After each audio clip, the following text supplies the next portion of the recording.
Welcome, everybody. Welcome to the United States of America podcast. I am Niti, and we are live here from the Food Church on North Carolina. If you've missed past episodes, please be sure to take the time to watch the first episode and then watch the rest like a documentary. We are a people at peace, and we have declared peace to all nations around the world. This is not a marketing or a promotional channel, but we're shining a light on knowledge that is being hidden from you, and we're sharing the truth about your birthright and your inheritance.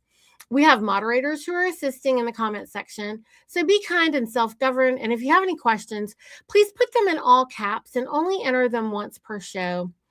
I am joined on air today with Hudson Roberts, who is the co-coordinator on Idaho.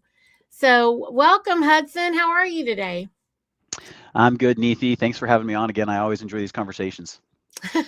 I appreciate you making the time. And I mean, this is just a really important series of topics. And I look very forward to presenting this to everyone with you. I appreciate your time and helping us call all men. Bring everybody to the forefront, because we need not just all men, but we need all the young men. And Hudson, I really value, your contribution, and I feel that it is, you're here for this time. And I think it's really important for everyone to be able to really listen and get to know. And you and I started a couple weeks ago this conversation about the generational gap, I guess, is the best way to summarize that. What do you think? Yeah. So I remember last time we were talking a little bit about something that I had mentioned on my podcast, just about how the older generation tends to be more capable of self-governance, but most of the time they've already built their lives on the lie, right? The great fraud, to the point that most of them, when they start hearing the truth, they're almost afraid of acknowledging its repercussions because they've already built so much. And not just like not just actually physically when it comes to their wealth and their homes and their mortgages and all that stuff, but even just like moral decisions that they may or may not have made based on the assumption that the lie was true. And so it becomes this big, like, heart-wrenching thing to acknowledge. And so a lot of them, though they're more capable of self-governance, usually will like run as far away from this concept as possible. The younger generation, my generation, has a little bit of an easier time understanding it when we see it. It's like, oh, that makes sense, and we're super supportive of it, and we're like, oh, that just answers so many questions, it checks so many boxes, but I don't know what to do. They just sit there and they twiddle their thumbs, right? Or they'll ask somebody else to do it for them. I've had so many of my friends I've talked to be like, oh yes, I'm right there, it makes so much sense, everything you're saying. Okay, great, let's do it. And then they wait for me to hold their hand or to give them a public school styled education on how to do it, versus the just assumption that you need to self-govern. So yeah, it's really interesting to see that generational gap and see how we can kind of help each other a little bit. The older generation can show the younger generation how to self-govern a little bit more, and the younger generation can help the older generation kind of accept the fact that a lot of our current society is built on a lie that really needs to be dismantled. And dismantle, I think, is another thing that people they're really confusing that, because it seems like they're looking at it more like some type of a corporate takeover, or another power move. Everything turns into some type of power move or a takeover, or something of that nature, when actually what we need is for everyone to come together. And when we're discussing like the Reconstruction, for example, then it's only a reconstruction, because as it is bound, it must be unbound. So there's a portion of it that we're reconstructing, maybe identically to what is required. Okay, only enough to get to kind of pull the thread, get that thread completely unraveled, and then we can find a point of creation, and we can create the future, because we're not interested in reconstructing the past. And I mean, we really are interested in reconstructing some foundation for the future. But, you know, right now there's other things that are happening.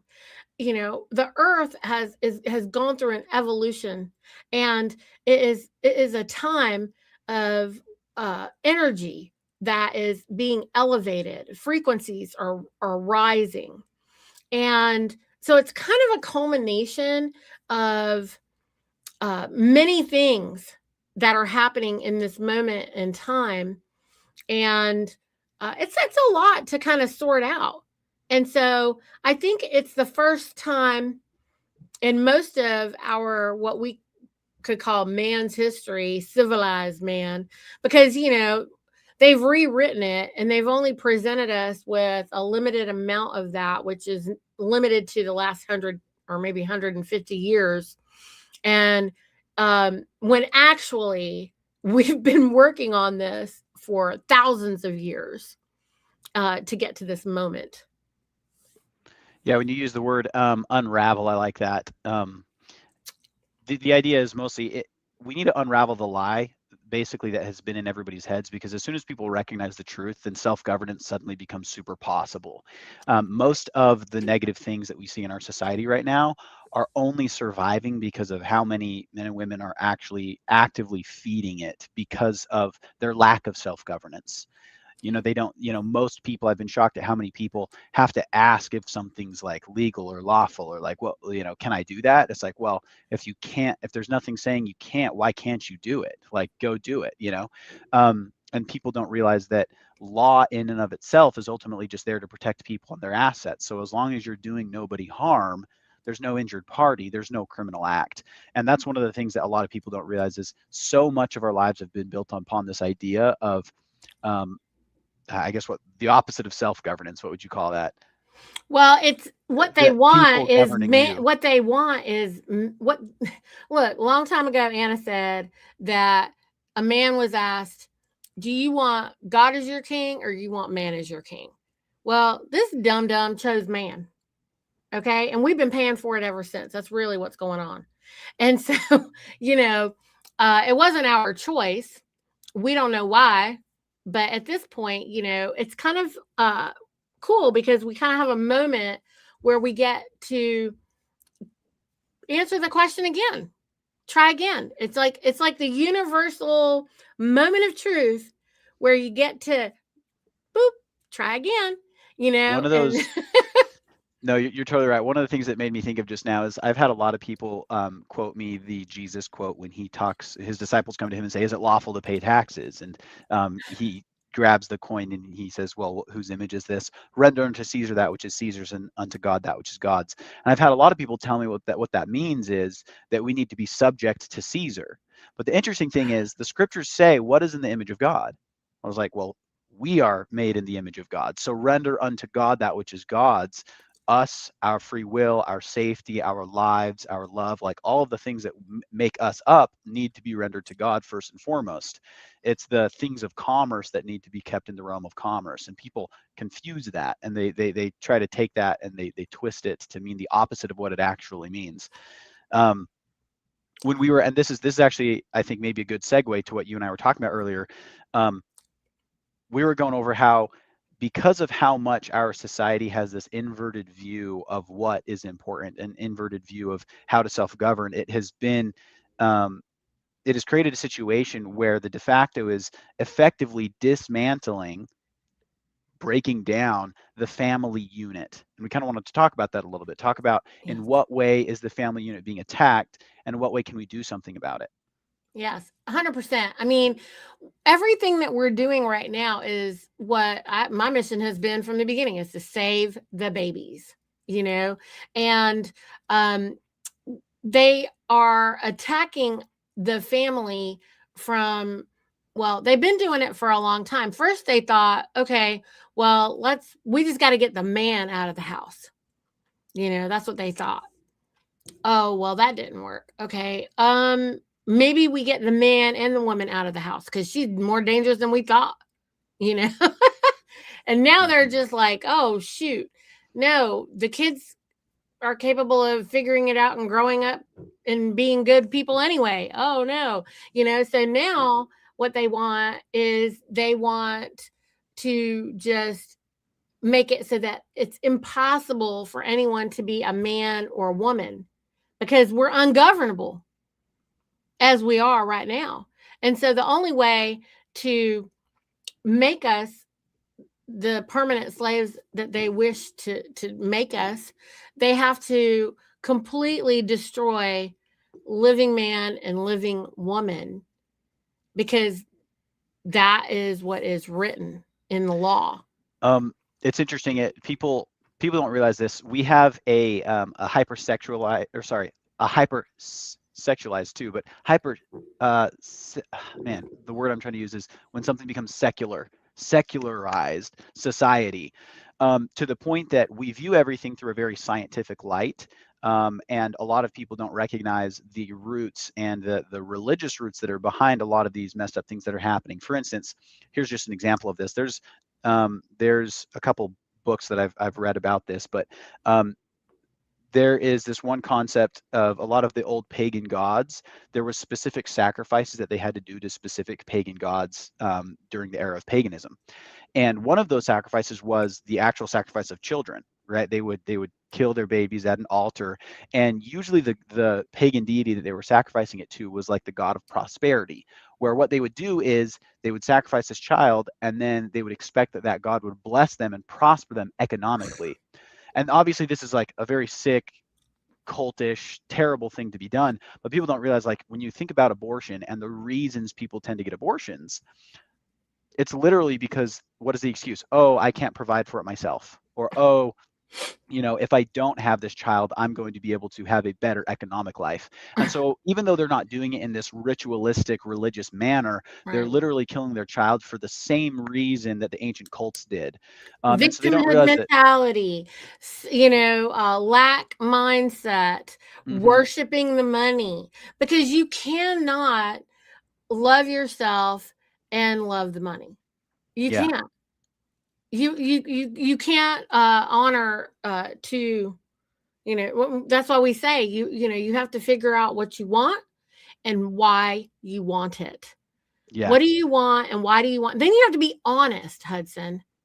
Okay? And this is the bigger issue, is there is a false belief.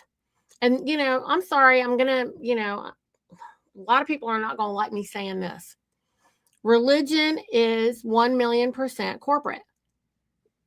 It is corporate. It is all of them, not just one, all of them. And they're all man-made corporate ideas. And they've put judgment, basically they use judgment to shame and blame, right? And then that is why people feel like they have to, like, it's justified for them to go get an abortion, right? Because you wouldn't do that, because it's just love. Why would you do that? Why would you destroy love at the core of the thing? I mean, well, I guess we could get into, how did that happen? Some young lady, some young woman or some young man, they were in a situation where, they don't even know what love is. Maybe they're not being loved. Maybe they're not being guided, whatever. There's so many of these situations that are going on right now. And so then there's all this shame behind whatever happened there. It comes 25 million different ways, right? But anyone who's closer to nature, it's probably in a situation that would stand the test of time, right? But if they're in another situation, some of these artificial situations, which is what you find in a city, then, it's just like when you hold a whale captive, who knows how they're going to behave. And that's what happens when people are in cities. They're captive, they're caged in these boxes, and they're having to live up to some unnatural expectation because they're not radically self reliant anymore. Because if they were self reliant, then we would know that we're abundant, that having a baby is a blessing. It's not something to, you know, fear or run away from or feel any shame or blame or anything. These are all societal things amongst these societies that are civilized. Well, and it's interesting because the societies that you're talking about, they're obviously built on the roots of a lot of paganism. And so, um, just kind of going off that a little bit, but same concept. I Mhm. forgot which pagan god it was, but it's the one that is like half goat, half man, but it's also like half man, half woman, and it's like I think it's Baal. It might be Baal. Mhm. Um, but but the interesting thing about it is in the ancient pagan culture, the whole goal was to erase gender.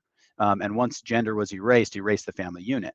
Um, and so this is actually one of the interesting things going back a little bit on what you were saying about how, to be in harmony with nature, you need to recognize the purpose of life, the purpose of the intimacy and the purpose of the genders and all of that. So one of the things that we talked about earlier is that we could discuss this on call a little bit is one of the agendas that has been used to attack and destroy the family unit. And obviously, the end goal being to erase gender, erase the family, and all those things, even though the family is obviously the fundamental unit of society. Um, the evil agenda would be to destroy society. Not maybe society is not the right word, to destroy all people. Um, but just diving into it real quick. So this is one of the things I've talked to a lot of my friends about. We'll talk about the different things that we see in the world and how weird it is and how things come about. And I was able to make this discovery once. When I was a little bit younger, and thankfully to some of the things that my dad helped teach me, um, and a couple books I was reading too. But it's this concept that there is the bad version of feminism, and then there's the good version of feminism, right? The good version, and the original meaning of the word, is to be feminine, right? So the celebration of women being feminine. But obviously that has been hijacked to this really inverse version of feminism that suggests um, that women should be as masculine as men, and that men should not be masculine, but that they should be pushed down into a form of feminism that is not natural to them, or a form of femininity. And so what you end up having is you end up having masculine men, sorry, you end up having masculine women, and you end up having feminine men.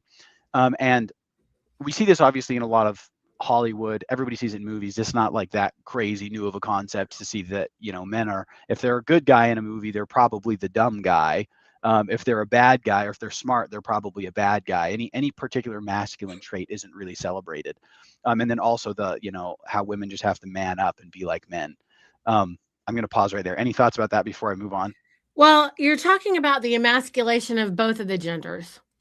And so let's go back to how are we established and created. Like, we have a masculine and a feminine side of our brain. Okay. And so the left hemisphere of the brain is the masculine side of the brain, and the right hemisphere of the brain is the feminine side of the brain. And what they want is to make everyone, left or right brain dominant. Okay. And if you're left brain dominant, then you could end up as a narcissist. Okay. And if you're right brain dominant, then you're just, naive, and, you literally are submissive, but in an extreme, in a bad way. When actually, in fact, we're supposed to be holistic minded. You're supposed to develop both sides. It's not that you should one side, dominant sounds really good and positive, but actually you want something balanced. And that is when we operate in our highest moral, self. And because the masculine side of the brain is the more analytical side, but the feminine side is the one that's pattern recognition, and it's the generative side. You need the full intelligence. So the masculine side is the intel, the feminine side is the genere, the gens side, and together it is intelligence. And so they're dumbing everyone down by emasculating them and pushing them all into a situation where the women can't admire and respect the men, as you say, and the men also, they're doing everything to try to cater to these women to the degree of, they're not allowed to just be men, which men are the enforcers. And so they are supposed to be the protectors.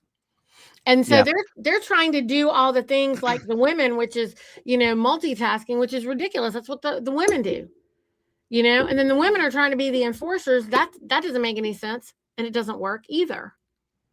It makes me think of one of my favorite symbols is the yin and yang, right? Mm-hmm. Because you have the classic signals, black and white, and it's spinning around each other. But within the black, there's a little bit of white, and within the white, there's a little bit of black. And I think that's men and women too. Obviously, like you said, you're right brain, left brain. It's built to balance. It's built to be balanced. Mm-hmm. So going along the train of thought a little bit more, where I was headed with this was, if you create a version of feminism that tries to make men act like women and women act like men, even if you have, let's say you have a straight couple that get married, monogamous relationship, and they have children, they raise sons and daughters, the sons are going to look at their overly masculine mother, and they're going to be slightly confused. And they're going to look at their overly feminine father, and they're going to be slightly confused. And it's interesting because when it comes to sexual attraction or what you're attracted to in general, it's something that starts, it's biological. It exists on the DNA level, obviously your chromosomes and everything. But it's not just genitalia. It's not just like, oh, as long as they look like and are shaped like a woman, then suddenly you're attracted. It's like, no, you're actually attracted as a man. You're attracted to feminine traits, psychologically, spiritually, emotionally, all of those things, not just physically. Again, The reverse it's can be just a whole package, right? Sorry. exactly. It's the whole package. Yeah, And yeah. the reverse can be said about women too. Mm-hmm. And so the interesting thing here is when you take a woman and obviously she's still physically a woman, but you make it so that she's emotionally and psychologically like a man, and you do the same thing to men where they're now emotionally and psychologically like women, and then they raise children together. What happens is those children grow up with a version of that they have a cognitive dissonance where what they end up being attracted to is the opposite of what they're naturally designed to be attracted to. And so you'll have a son that's being raised up with a feminine father, and he'll somehow be a little bit attracted to men because of it. And then you have a rise of homosexuality in a society. After that, after they get to the rise in homosexuality, the easiest next push is to transgenderism, obviously, because as soon as there is a disconnect between what attraction and what it's naturally designed to be on the biological level, then you get to where people are actually trying to change their genders. And when you do that, it breaks down the family unit quicker than anything else. And it comes to the realization of the ancient pagan idea of Baal and the half man, half woman God, and trying to make society like that. The only reason you exist is because you're here to feminine and procreate. masculine, to procreate, of You're people just that the only followed the proper path of procreation. Our only mission is to procreate. Okay, friends, that is our only mission. So to all the points that you just made, if I may. Yeah, go for it. Sorry, I went on a long tangent there. No, it's good. So unnatural attraction, you say, that leads to all failures. Like all of them believe they're failures. They don't believe they can get anywhere. They can't win, or they can't find someone who isn't a failure. You know what I mean? Like they can't win for losing.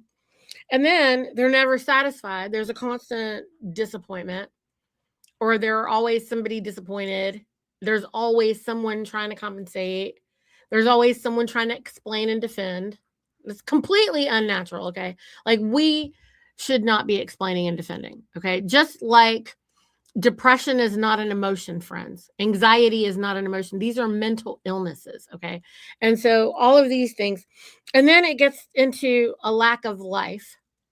And like you said, the cognitive dissonance, this is being done as a psychological operation on purpose, friends, because the way that they create cognitive dissonance is by creating a danger option and then a safe option, because we will naturally avoid danger. Our body, our like the way that the mind works is we're not going to try to do anything based on even really success or failure. We're going to do things based on avoiding danger. That's it. So if the options are dangerous or, safe, then people are going to, you know, choose safe, especially if they fall for this cognitive dissonance all the time. Notice even right now, I mean, there's nothing more annoying to me than when someone goes, "Oh, be safe, safe travels." I'm like, "Nah, I'll be dangerous and I'm going to come back home." Okay. It's like, I'm not going to be safe. I'm going to be dangerous, because dangerous people are formidable, right? I don't even tell my own progeny that. I don't say, "Oh, be safe." I'm like, "Y'all be dangerous and get home." You know, like, Mhm. be dangerous, get home, do whatever you got to do, get back. But Can I can I actually walk down a yes, train of thought? yeah. Um, this is really interesting, and it'll loop back. Um, I remember thinking I had a long conversation with some friends on this about what life is and what Mhm. life isn't. And what was interesting was we realized after a while that there's nothing that's alive that doesn't have a form of free will, and there's nothing that has a form of free will that isn't also alive.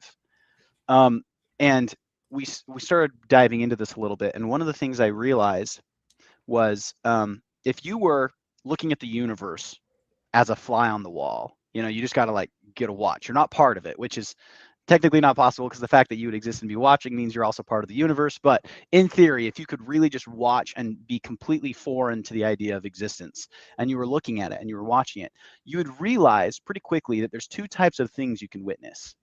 Things that act only when acted upon, meaning things that will be pushed, like, say, a rock. It's going to stay still unless something acts upon it, versus things that act in a way that are seemingly determined internally, meaning you can't predict from an external perspective what it's going to do.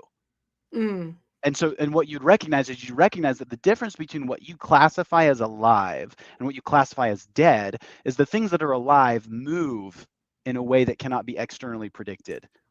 Okay, so looping it back, mm, when you realize that free will and the mm, ability to choose, the ability to act, is the fundamental reality of life, whenever something that is alive is being reduced to the level of an inanimate object by something else exercising control over it, you're actually reducing something that is alive to something that is dead. So when you take somebody that's alive, a man, a woman, and you try to exercise laws upon them in a way that takes away their fundamental free will, that makes it so that they can't act in a way that is determined internally, and instead it's determined by you externally, you are actually removing from them life. You're actually helping kill them. Because again, the fundamental principle of what life is the fact that living things can move and act and do in a way that cannot be externally predicted or chosen because it's determined internally. Does that make sense? So then going back to your danger conversation, if you're trying to only act in ways that the world or any external force dictates, or what you would consider safe or whatever, then you're literally not living. Whereas if you make your own decisions internally, regardless of what an external force may say, then you're literally living according to all the laws of nature and the universe. Does that make sense? no, it was really good. I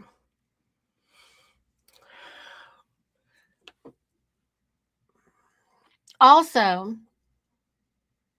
okay, 2 points. Along with what you said about living, It might not be that it moves in the way that you think, but it contributes into the balance in your ability to move. For example, plants are alive and they provide oxygen, but they also provide carbon dioxide, and they also provide nitrogen in different times in different ways as required, based on light and other things, other factors. And those affect your ability to move and function. So just, Well, and all of going, that needs to be in balance. But this brings up the point of universal principles versus man's laws. What do you think? yeah, no, I totally agree. I think that ultimately the concept of law is that something can do something with a predictable outcome, right? If X happens, Y will happen. It's cause and effect. And man can create temporary cause and effects. If you do this, we'll punish you with this, Well, The or look, I guess what I mean is principles are governed naturally by the universe. yes, natural Laws, law. right? Laws are governed by man, enforced by man. They must be enforced. And so the reason that laws are evil or can be evil is because if it should just be done, then it doesn't require enforcement. If it's good, if it's for the good of the people, then it requires no enforcement. People should just be willing to do it. It's interesting because the only premise for law to exist in the first place is the value of life, because You the mean the whole value concept. of time. So it's the value of time. So what they did, Hudson, is they created this concept, this metric of time, which is not real. Okay. They created it and they only need it to measure your blood money, your sweat equity. Otherwise, what do we need it for?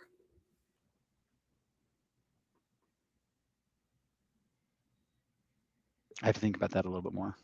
Mm-hmm. The thought I was having, I think we were maybe thinking about two different things. I was thinking about the concept of law, or the excuse that law only needs to exist is to protect people and their assets, right? And that's because of a fundamental value of life. And natural principles would say, oh, because you value your life and because you're not a hypocrite, presumably, you would not do harm to anything else that is alive. And so the natural principle is that do no harm, obviously the highest level of heaven, the highest law of heaven. But you only If you, need the other law because because, people break that. well, because man chose man to be their king instead of God to be their king. Think about it.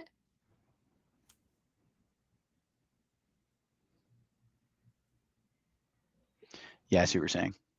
So if you unbind that one thing and then choose God as your king,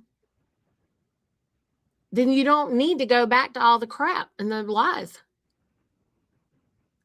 But are the people available, capable, ready to transition into that? When people start talking about this other funny word, trust, they're so busy being caught up on documented trust law, they don't know how to trust each other.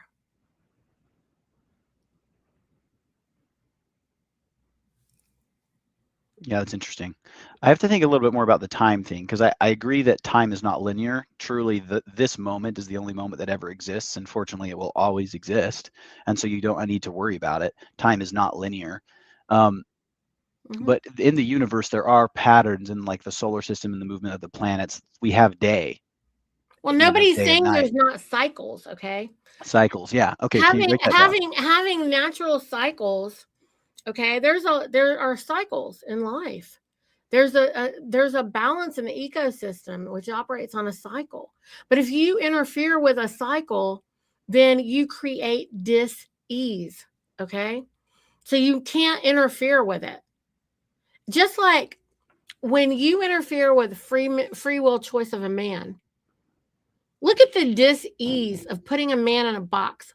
Like you put a man in prison, you put a man in a cage, and what kind of dis-ease is created as a side effect of boxing up the one free will of 30 trillion watts? That's a lot of freaking evil, okay? That's interesting. So yeah. So then this would be going back a little bit to what we were talking about earlier. If free will manifests itself Mm-hmm. in any degree, doing harm would be interfering with free will Right. at all. And Which, so why? Everybody knows that that's not to but be now done. here's the interesting thing though, because the de facto will tell you that if we say this and you're like, oh, so you're libertarian, meaning like, and then it's like, hold up, no. That's a Because that's a what they don't say politician. is if you let free will happen, people will commit crime. It's like, well, no. What is crime? Crime is trespassing against free will. So yes, ultimately free will is what's defended and allowed. But if somebody trespasses against another's free will, then obviously they would need to be stopped. They surrendered their free will when they decided to try to trespass against someone else's free will. Okay, Hence but law at all. law enforcement officers only believe that nonsense because that's part of their training.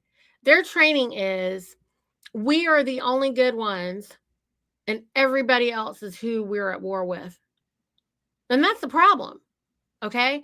So when we're all kids in a sandbox, and if we just operate like the kids in the sandbox, we're never going to not love and care about each other. If there was no grown-ups around to corrupt us and interfere with us, that new batch of babies would be pure love. There would be no reason for them to think any other kind of way because they wouldn't have that experience of evilnomics that we've all experienced. But we can, if we want to, we can make a quantum leap mentally and just reset if we want. We can choose love, okay? And this is what Anna is saying. Stop lying, choose love. Stop. Look, if you read this book that she told everybody to read and you start practicing it, that's what you're going to do. I'm going to just keep talking about this all the time now. Everybody's going to get sick of it because everybody wants to study the common law. Everybody wants to know, well, there is no freaking common law for you to read in a book. You have to go exercise it. That requires courage. Most of you are too scared to get up off the sofa or do anything besides complain on your keyboard about when is the bank going to open up because you can't do nothing until the bank opens up. Well, I've been doing things all day long. And I'm doing things all the time. And I'm out there exercising things. You see that on Idaho. You see some of these people out there, they're just running their business. They're just doing their thing. They're operating in trade. They are living a life. And they are doing it like free men.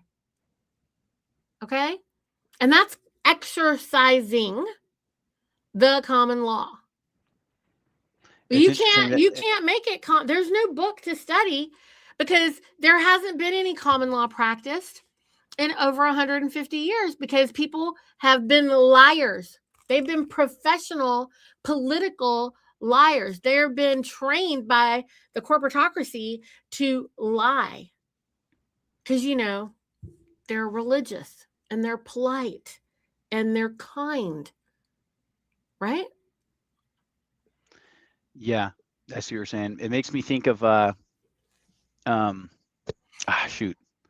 I just lost my train of thought. Where was I going with that? I lost my train of thought. I'm sorry, Nita. There's no rush here. No, I really like where this call has gone and everything. I think that ultimately a lot of people, when they're thinking about self-governance, they expect other people to do it for them, or they expect, somehow, some way the governance to just happen. Like you said, like you mentioned just now, a lot of people are just waiting for the funding to hit so that they can live their best life or do their thing. But ultimately that funding will come and it'll disappear in a blink. if people don't know how to self-govern and make sure that we're setting up American common law the way it needs to be. Makes me think of our founding fathers. Our founding fathers legitimately did their best at setting up America under natural law, meaning if it's natural, if you have the natural ability to do it, there's no law against it. Speaking, traveling, trading, like all the things, if you have the ability to do it, you should be able to do it. And that's ultimately what the highest law is. The highest law of heaven is the do no harm, because if you do no harm, you naturally follow all common law. Well, the only way that they're able to fear anyone into believing that people won't behave that way is because it's just talk. Talk is cheap. But you know what? That's just like the fear of arms. If you've never held a gun, if you've never fired a gun, you don't respect a gun. Anybody who has fired one isn't going to easily feel like they're just going to go shoot somebody. They're going to do everything never to use their arm. The only person who's going to go try to think that they're going to use an arm, like half cocked or whatever, is someone who's never used one. It's interesting. I had a friend say this once, and it's actually come about in a couple different podcasts online within the last few years. But the idea that being harmless is not being peaceful. Mm-hmm. You're just harmless. You have to be capable of violence to be able to be peaceful. 100%.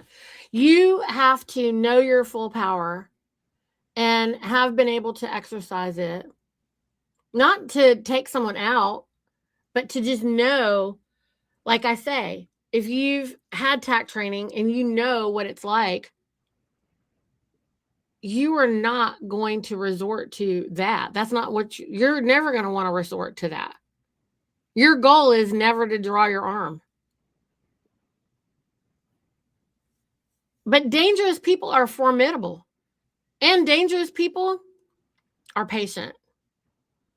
Dangerous people are kind. Dangerous people are going to give the other man every opportunity to course correct. They want them to course correct because they don't want to do the harm. Yeah, it's true. And I think that's one of the things is like if you labor under the belief that you're harmless, it's a lie, and so you're actually more likely to harm. Yeah. Than acknowledging the truth that you are dangerous and that you are capable of violence, and then in that decision make a peaceful decision. Well, the tell lie vision convinces people that this is how they're going to react in any given situation. And that's how they program them into the cognitive dissonance by demonstrating visually for them, by acting out all these lies and bullshit. Okay. And when they do that, then people believe it because that's how our mind works. It's mentalism. This is going back to another Hermetic principle. And so then people are made to believe that this is how people would behave. But in truth, I don't think I've ever met a man who is excited and ready to try to cause the greatest harm. Most warriors, most people who have been at war, who have been places and done things, they are not interested in that. They know that's the last thing that they want to do. They know it. They know that's the last thing that they want to do. And you have to be like Genghis Khan level of evil, which, I'm sorry, Hudson, that's exhausting. Okay. I don't know how, have you ever been really angry? I can tell a story if you want me to. Yes. Tell a story. When I was maybe 10 or 11 years old, I could have been 12. My brother and I got in a fight and we were mad and we were like trying to beat the crap out of each other. And we were outside and I grabbed a handful of rocks, and some of them were kind of bigger rocks, and I chucked them at him and I missed. I'm so grateful I missed. But instantly I realized that if I had hit him with one of those rocks that was relatively large, I could have seriously injured him. Technically, I could have accidentally killed him. Now, he's my older brother. We beat each other up all the time. But I had never, after that moment, reacted out of pure, and again, I was a juvenile. I was 12, I had reacted out of anger in a way that made me want to harm somebody, someone I loved, my brother, and then instantly I felt complete horror over the fact that I had acted on anger like that. And I remember it sent me into a lot of as a 12-year-old, it sent me into a lot of thought about how I don't want to harm anyone. I really don't. Like that, it's terrible that I had that emotion. And again, this is coming from a juvenile who hadn't really developed his emotions, learned how to handle his emotions or control himself yet. But I haven't since then ever even gotten close to wanting to harm someone out of anger. I realized at that point that the scriptures call it a form of possession, but it's this really screwed up principle in the head that if not acknowledged that it's capable and that it's dangerous and that it's terrible, could come out at a terrible moment, and then you could actually do someone harm, which is why you have to, like you said, you have to shoot a gun. You have to know how much harm it can be. You need to acknowledge how, like, you could actually cause someone harm, and only in that acknowledgement are you capable to be humble enough to recognize how horrific it is, to recognize how far away you want to be from ever doing that. So luckily, I didn't actually hit my brother with the rocks, but it taught me a valuable lesson about how anger is not something that's worth having to the point that you'd want to harm someone. Yeah. Anybody who has had any experience with that, I think, can testify. There are plenty of living men and women I know that can testify to the fact that, the only people to worry about in that regard are the ones who have actually done nothing, not had any of that experience. But anyone who has had that, like, fit, like you had a little hissy fit or whatever, you can really scare yourself. I think, that was the benefit of us being able to be outside and play outside and work things out amongst ourselves as young people, and the fact that they don't want young people right now to even do that means they don't even want them to know their own power. That's more dangerous than anything. And that's part of the other cognitive dissonance, this fake world where people are in school, where they aren't able to actually express themselves fully to see how that actually even feels or plays out. Doing some of that stuff on social doesn't give you an immediate feedback. It isn't real. Yeah. It makes me think of my nieces and nephews. We always go over to my father and mother's on Sundays, and we hang out as a family. And the other week, we're hanging out, and I have a niece and a nephew who were throwing a frisbee, and one of them chucked it way too close to the other one and hit him in the eye.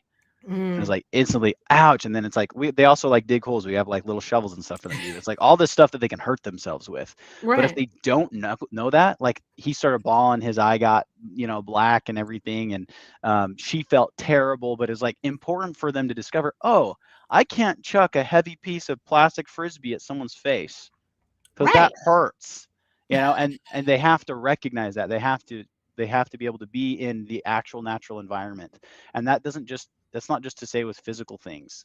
Right. The natural environment of us to be able to go out and learn how to self-govern in law, with our friends, with our family, to know how to trade, and not think that we have to have a government to protect us from making harmful trade decisions. Like all of those things. Liability, Hudson. Liability. Yeah. Exactly. Yeah. Okay. It's the opposite of responsibility, friends. Like you want to have responsibility. When they say, okay, well, you can be held liable. You mean I can be responsible? Oh, great. I will do that. I'll take it. Yeah. Yes. Well, Niti, I do got to get going. I'm sure you want to wrap this up. But yeah. I know we're on a tight hour. Thank you so much for helping do this in the middle of your workday. You guys, we're going to be bringing more conversations like this, and we're going to be breaking down self-governance and what are our what is society facing, and we're going to be bringing it to you from the perspective of, two generations trying to bring it together so that we can all work better. Because I really love the way that, I don't know if you said it exactly this way. I might just be making up some words for you, Hudson, but you said something to the effect of, you have the older experience and you have the younger experience, but when you put them together, now you have a much more superior experience that you can follow. And why wouldn't we leverage all of that wisdom, from the young and the old together, and just pushing each other a little bit in these talks? Like, I want to see what you think about this whole time thing. I can't wait to see how that like turns out, and some of the things that you're saying as well. I'm going to be listening back, because I usually I feel like I'm going to listen back, and then I'm going to go like, oh my God, look at what he said, Yeah. So anyway, thank you so much, you guys. I think Hudson and I are going to try to do this every other week, and I'm going to have Jamie with me every other week. We're going to be going over health and wellness, like natural, holistic health, because I think these are really important conversations, and we want to get men and women back. When we're saying we're calling on men, that doesn't mean we're not calling the women, but we want everyone to come in their true form, with their holistic self.